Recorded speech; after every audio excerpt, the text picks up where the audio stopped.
Tapi sebelum menonton, jangan lupa klik tombol subscribe and loncengnya.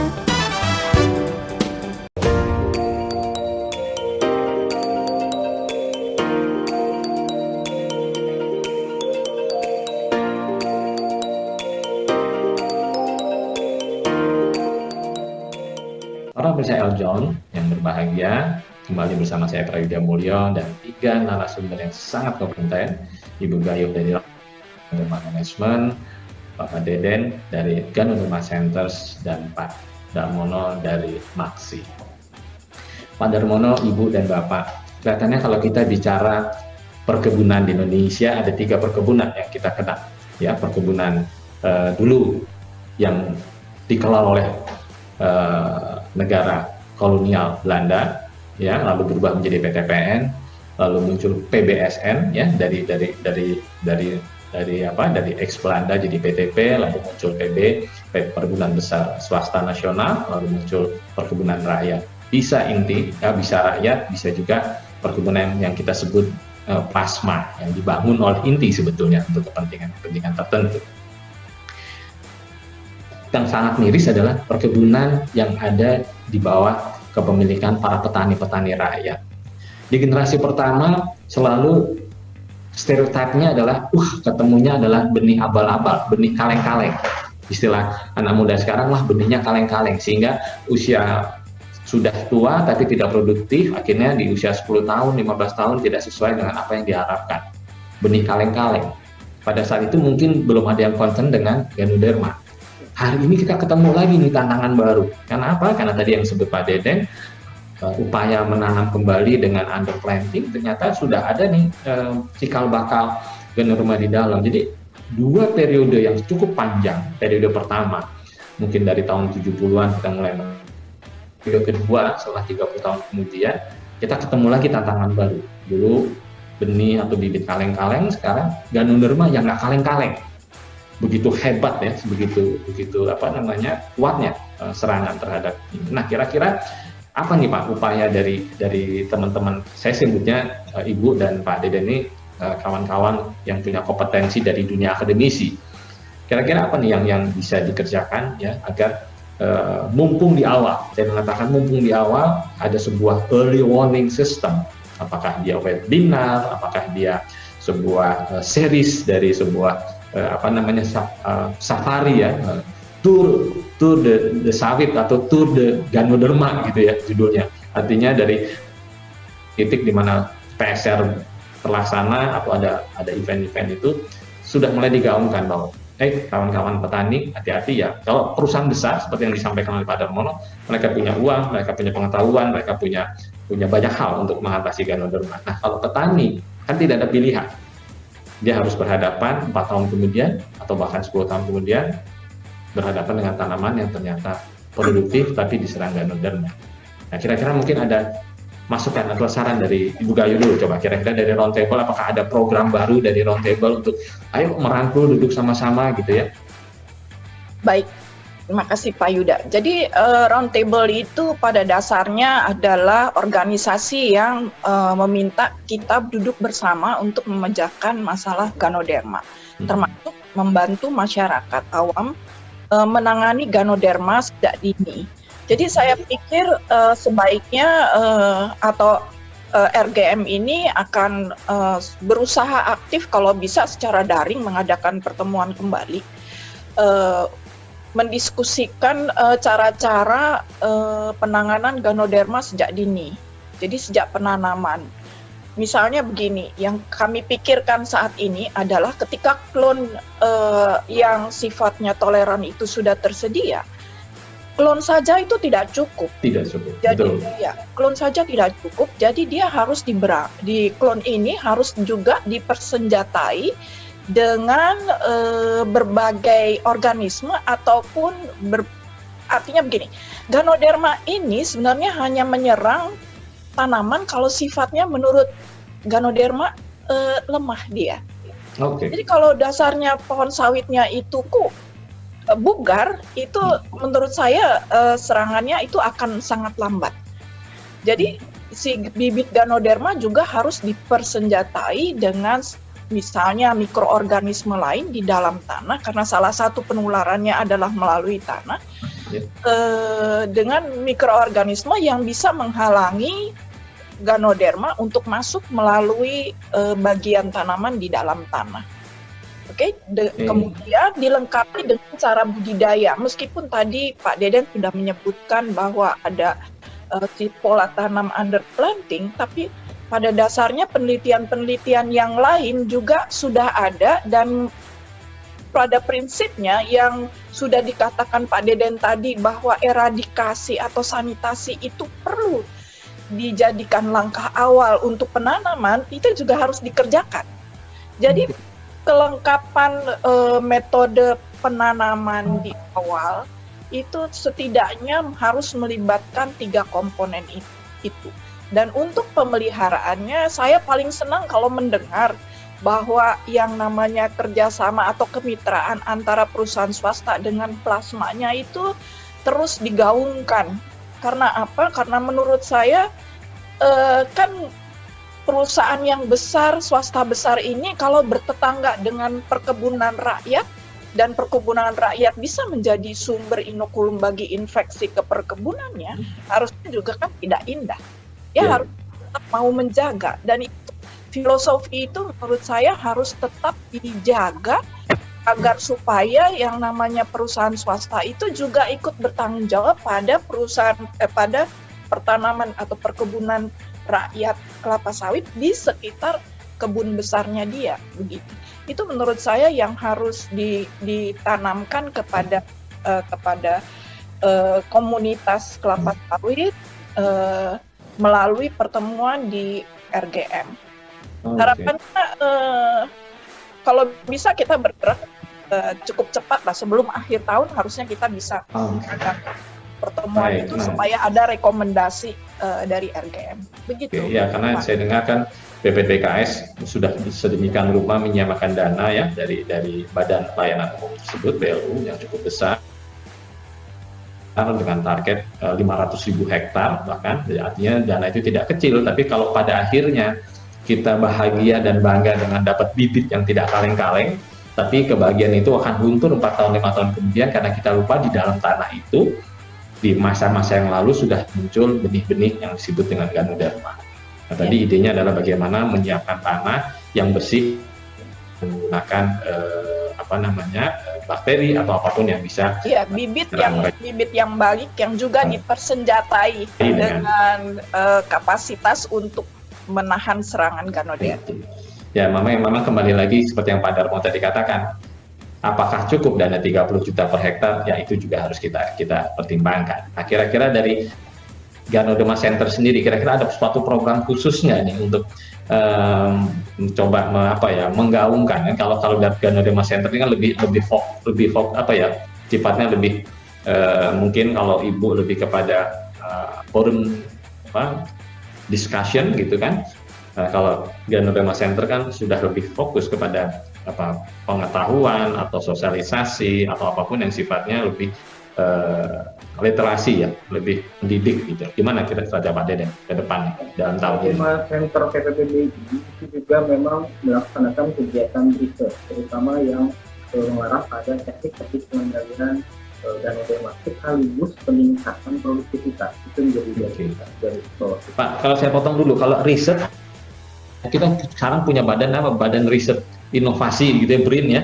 Tapi kan sekarang saya dengar akan dijadikan satu tuh antara Kementerian Pendidikan dan Kebudayaan ya, tapi ada badan juga. Nah, maksud saya kira-kira hasil riset itu disosialisasikan nggak? Atau ada satu media yang membuat, wah tuh ada riset ini sehingga kita harus hati-hati, atau riset akan menjadi buku lain di perpustakaan saja gitu Pak? Gimana ceritanya kira-kira? Ini Pak, yang kita harapkan adalah bisa dipublikasikan secara massal. Kemudian hasil-hasil penelitian di lapangan, kami bersama teman-teman rekan peneliti itu perlu memang untuk lebih disebarluaskan lagi publikasi-publikasi yang mengarah pada teknik-teknik pengendalian daripada Ganoderma.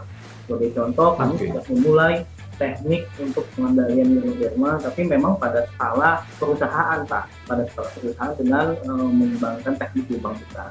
Nah, rupanya teknik lubang besar ini cukup efektif.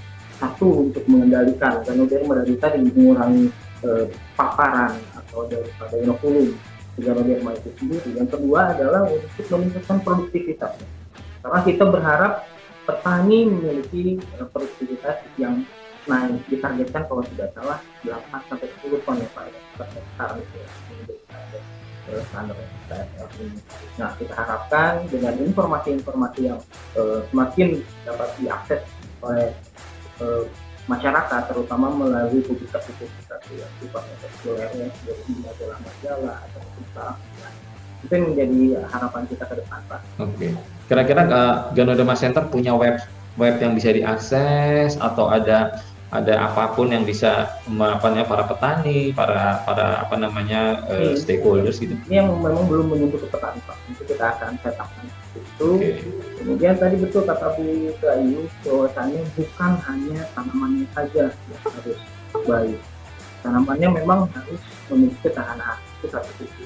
Di sisi yang lain faktor misalnya lingkungannya, di situ tingkat kesuburannya harus kita tingkatkan. Termasuk juga dengan adanya mikroba penting yang bisa mengendalikan dari Ganoderma itu sendiri, misalkan Trichoderma, bakteri Staphylococcus atau bakteri antagonis yang mampu mengendalikan daripada si perkembangan Ganoderma. Okay. Tidak cukup dengan satu cara Pak untuk mengendalikan Ganoderma. Jadi tadi proses atau program sanitasi ini harus betul, di mana kita mengangkat sumber inokulum yang ada di lahan itu keluar daripada lahannya, atau kita menghancurkan dari sumber inokulum itu sehingga Ganoderma yang ada tadi di dalam sumber inokulumnya bisa mati oleh paparan sinar matahari. Kemudian proses pembuatan lubang tanam dari petani ini juga harus baik, di situ diberikan bahan organik yang cukup, itu untuk meyakinkan petani itu sendiri bahwasanya kesuburan tanahnya itu bisa terjaga. Karena setahu saya, dengan melihat beberapa pengalaman saya Pak, petani sangat jarang untuk memberikan kembali bahan organik. Berbeda dengan perusahaan yang mereka punya modal itu. Itu hal kecil tapi itu sangat penting. Dengan adanya bahan organik di situ, mikroba unggul akan hidup. Apalagi kalau kita inokulasikan, kalau kita investasikan di situ mikroba yang unggul, yang bisa menanggulangi atau bisa menjadi anti dari patogen Ganoderma. Jadi sekaligus mikroba tersebut support terhadap perkembangan tanaman sendiri. Jadi bukan hal yang mustahil, produktivitas yang kita dambakan, yang kita inginkan itu bisa berhasil di petani seperti itu. Bukan hanya di perusahaan. Baik Pak Deden, kelihatannya sangat komprehensif. Nah, coba kalau saya kembali ke Pak Darmono, apapun yang dimiliki oleh Ganoderma Centers itu kelihatannya begitu komprehensif ya, secara keilmuan begitu hebat. Nah, kira-kira Bapak sebagai masyarakat perkelapa sawitan Indonesia tentunya tidak mewakili perusahaan saja, tidak mewakili BUMN saja, tentunya masyarakat perkelapa sawitan secara makro, secara keseluruhan yang ada di Indonesia. Nah, kira-kira informasi ini apakah sudah sebagian besar diketahui oleh para pelaku yang dalam tataran tentunya pelaku petani, atau memang masih dalam bentuk sebuah ilmu yang sangat mewah untuk konsumsi petani yang saat ini sedang bergiat-giatnya karena dapat dana murah dari dapat dukungan cukup full dari pemerintahan dengan perpres yang muncul, undang-undang cipta kerja yang memudahkan, tetapi saya khawatir itu menjadi sebuah euforia yang sebetulnya kita sedang menghadapi musuh yang laten yang disebutkan oleh Ibu Gayo tadi, musuh yang laten nih, ya kan? Nah, kira-kira menurut Pak Darmono, kira-kira pemahaman apa yang dimiliki oleh Ganoderma Center sudah sampai nggak ke masyarakat perkelapa sawitan Indonesia, khususnya petani? Ya, gini Pak Yuda, jadi untuk bisa sampai kepada petani ini memang suatu permasalahan tersendiri ya.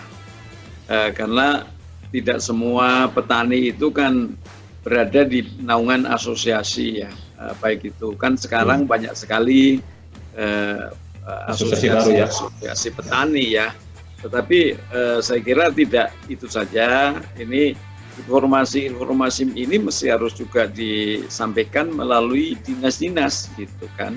Nah, ini tentunya ini strategi yang ke depan baik untuk Roundtable Ganoderma Management maupun Ganoderma Center ini bagaimana informasi itu bisa menjadi satu masukan kebijakan. Nah ini, jadi tidak hanya melalui sama di Apkasindo, tapi saya kira ini harus menjadi kebijakan pemerintah. Nah, ini yang harus menjadi PR kita bersama ya, bagaimana ini menjadi itu karena gini Pak Yuda, Ganoderma itu tidak memilih-milih. Okay. Aku makan, saya nyerang perkebunan swasta sajalah gitu kan, enggak gitu. Jadi saya kira kalau misalnya di Sumatera Utara misalnya kan, ya semua kena, kebun rakyat kena, kebun PTPN kena, kemudian swasta juga kena. Jadi dia memang nggak pilih-pilih. Yang tadi betul yang disampaikan Pak Yuda, yang menjadi sangat penting tadi, bahwa kalau di perusahaan-perusahaan besar itu memang mereka punya alat besar ya Pak Deden ya, misalnya untuk sanitasi mereka bisa menghancurkan tunggul kelapa sawit yang tertinggal di dalam tanah gitulah ya. Yeah. Kemudian memperlakukan batang sawit yang tersisa di atas permukaan tanah gitu. Tapi kalau petani, siapa yang mau nolong itu gitu kan, untuk membuat lubang besar seperti yang disampaikan Pak Deden tadi. Tapi itu memang salah satu tindakan yang terintegrasi tadi sangat penting. Jadi kita tidak hanya bertumpu pada satu pendekatan yaitu bibit toleran ya, tetapi juga ini seluruh upaya harus kita lakukan. Tetapi kemudian PR yang menjadi berat bagi petani adalah dari mana mereka bisa melakukan itu. Tadi sangat penting statement dari Bu Gayo tadi bahwa ini kalau nanti perkebunan besar bisa bebas ya karena punya uang ya, atau bisa menekan serangan Ganoderma. Tetapi kalau kemudian petani itu perkebunannya menjadi ladang serangan Ganoderma, ya nanti menjadi sumber penularan ke perkebun besar juga Pak ya. Sehingga permasalahannya nggak akan selesai. Jadi saya kira memang bagaimana ini, saya kira semua upaya harus dilakukan baik dari pemerintah, dari dinas-dinas, dan juga dari perkebunan swasta, membantu petani, membantu ini sangat bagus sekali tadi teman dari Bu Gayo tadi. Saya kira memang harus gotong royong ya, ini karena berat sekali Pak. Ini berat, jamurnya itu berada di dalam tanah ya, cendawannya atau tadi Ganoderma itu di dalam tanah. Jadi ya memang mahal gitu. Tetapi sekali lagi ya tidak bisa dikendalikan dengan hanya bermodal kecil. Gitu. Ya saya kira itu. Ya. Baik Pak Romlo. Artinya Bapak Ibu sekalian, kalau kita melihat sekarang program PSR, kalau saya mengatakan program replanting perusahaan besar, mungkin mereka sudah bisa mandiri. Artinya karena dananya, karena pengetahuannya, karena sistemnya sudah berjalan di sana. Apalagi mereka yang sudah memegang ISPO, yang memegang ISPO atau memegang sertifikat RSPO dan lain sebagainya. Nah begitu masyarakat saat ini katanya kan satu memecahkan benih kaleng-kaleng sudah terpecahkan karena sudah ada satu sistem. Lalu pupuk juga mungkin juga sudah mulai dipikirkan gitu kan. Lalu alat-alat lain. Nah sementara Ganoderma kok saya tidak pernah melihat nih ada sebuah forum khusus untuk membahas teman-teman ini ada sesuatu yang ada di dalam sana yang bisa menjadi time bomb ya, kalau saya sebut sebagai time bomb, bom waktu ya, yang akhirnya kita sudah bahagia ya, ada euforia tentang benih yang asli, euforia tentang sistem yang baik dan seterusnya. Tapi kita lupa ada sebuah musuh laten yang disebut Ibu Gayo tadi yang tiba-tiba menjadi time bomb di penghujung kebahagiaan. Misalnya apa?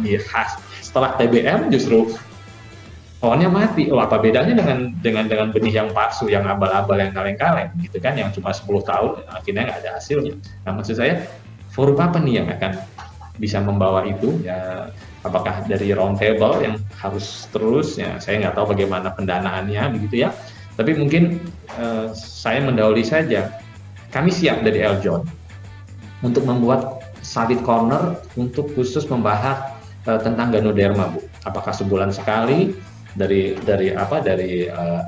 Ganoderma Centers, dari roundtable yang mungkin isinya bukan saya lagi, isinya mungkin host-nya Pak Darmono, tapi di situ sudah ada para stakeholders yang lain yang membahas, tetapi dalam format acara TV, sehingga ini bisa didengar, dilihat oleh semua orang gitu kan. Nah, itu kami siap Eljon TV untuk bagaimana memfasilitasi itu agar Ganoderma ini menjadi sesuatu yang fokus ya, katakanlah entah itu namanya class program, entah apakah itu namanya sebuah program nasional, PRONA, bahwa Ganoderma menjadi sesuatu yang sekarang harus dipikirkan. Dulu bibit abal-abal zaman saya mengenal sawit baru, Pak Deden, tahun 90-an, tahun 88 saya mengenal pertama tahun 90. Rasanya mencari benih yang asli tidak mudah. Hanya beberapa saja pemain benih pada saat itu, mungkin 3 perusahaan atau 4 perusahaan. Hari ini ada 15 perusahaan lebih. Artinya dari sisi benih aman nih. Dari sisi benih, lalu nanti dari sisi kecambah, lalu masuk kepada bibit dan seterusnya, katanya sudah aman. Tetapi dari sisi yang lain, nah kita menemukan Ganoderma. Nah, bagaimana menyiapkan mikroba, perlawanannya. Nah, kalau saya melihatnya, basicnya adalah literasinya yang belum sampai. Jadi Pak Darmono menjawab bahwa memang literasi ini yang harus kita perjuangkan berulang-ulang, karena sosialisasi sifatnya berulang-ulang kepada para petani. Mungkin Ibu atau Pak Deden yang ingin menambahkan agar gaung tentang keberadaan Ganoderma itu menjadi sesuatu yang concern kita bersama. Silakan, Bu. Mohon maaf, kelihatannya sounds-nya nggak masuk nih, Mbak Sela. Oke. Terima kasih Pak Prayuda. Kami menyambut baik, jadi RGM menyambut baik inisiatif dari Eljon TV untuk membantu kami dalam meningkatkan literasi masyarakat petani terhadap permasalahan Ganoderma. Bentuknya apapun, selama itu targetnya adalah literasi masyarakat petani, itu tentunya akan sangat baik ya. Dan di dalam situ seharusnya ada stakeholder lain betul, ya. Jadi Kasindo ya, yang para itu ya yang paham. Jadi gaungnya itu akan demikian luar biasa harapannya ya. Tapi sekali lagi, bagaimana kita mencapai petani tentunya tidak akan bisa langsung kepada petani sebagai dia peserta di dalam forum. Kita pasti menggunakan cara-cara bertingkat. Nah, meyakinkan bahwa informasi itu sampai ke petani itu memang harus ada, dan saya harap itu bisa melalui dinas-dinas ya. Sebenarnya kalau kita lihat dinas pertanian itu sebenarnya mereka juga pernah di dinas-dinas tertentu di provinsi tertentu itu mereka punya kelengkapan laboratorium juga yang bisa menjadi penunjang misalnya untuk menyediakan mikroba-mikroba yang sifatnya meningkatkan pertahanan dari tanaman ya. Jadi itu harus diberdayakan. Nah, tapi ya itulah ya kita tahu ya dari rangkaian sistem itu memang perlu terus menerus dikawal ya. Begitu ya, dikawal, kita kawal sehingga apa yang kita cita-citakan itu bisa berhasil gitu. Sekali lagi terima kasih Pak Prayuda atas inisiatifnya, kami sangat berharap. Kita akan coba bicara dengan manajemen Eljon, karena intinya dalam acara community update kita ingin mencari sebuah materi-materi yang punya nilai yang sangat strategis bagi bangsa ini. Kebetulan sawit menjadi sebuah sektor ekonomi yang begitu besar yang sekarang sedang menghadapi tantangan yang sifatnya laten. Kita sedang euforia dengan baiknya benih, kita sedang dana murah, kita sedang euforia dengan adanya peraturan-peraturan yang memudahkan, tapi kita lupa di dalam situ ada time bomb yang harus kita literasi, yang harus kita sosialisasi. Mungkin Pak Deden di beberapa menit terakhir ingin menambahkan peran dari Ganoderma Center, karena Ganoderma Center itu sudah katanya sudah fokus banget gitu kan, sudah fokus banget untuk menantang atau melawan Ganoderma. Silakan. Baik, terima kasih Pak Prayuda. Kami menyambut niat baik dari Eljon, dari Pak Prayuda untuk menginisiasi bagaimana agar literasi ini sampai ke para petani. Nah, di luar itu Pak, ada hal-hal mungkin yang menjadi perhatian kita juga, yakni peran penyuluh.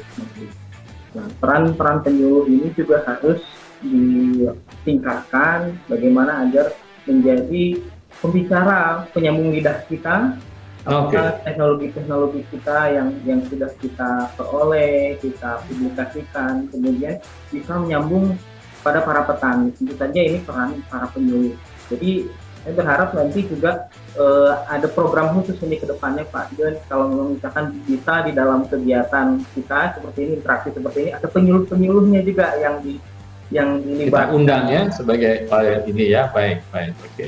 Baik Pak Deden, ternyata waktu juga Ibu Darmono yang harus memisahkan kita, tapi baik, jangan putus asa karena ini materinya masih cukup banyak daripada Darmono akan kita bahas. Mungkin kita akan buat rangkaian berikutnya. Para pemirsa Eljon, bahagia sekali hari ini kita mendapatkan narasumber yang begitu kompetensi, begitu istimewa mengenai industri sawit dan Ganoderma sebagai musuh latennya. Sekali lagi terima kasih pada narasumber juga Ayu, Bapak Deden dan Pak Darmono yang telah mengisi hari ini dengan satu hal yang sangat berguna bagi perkembangan industri sawit Indonesia. Sampai jumpa di lain kesempatan, tetap bersama Eljon TV. Terima kasih. Assalamualaikum warahmatullahi wabarakatuh.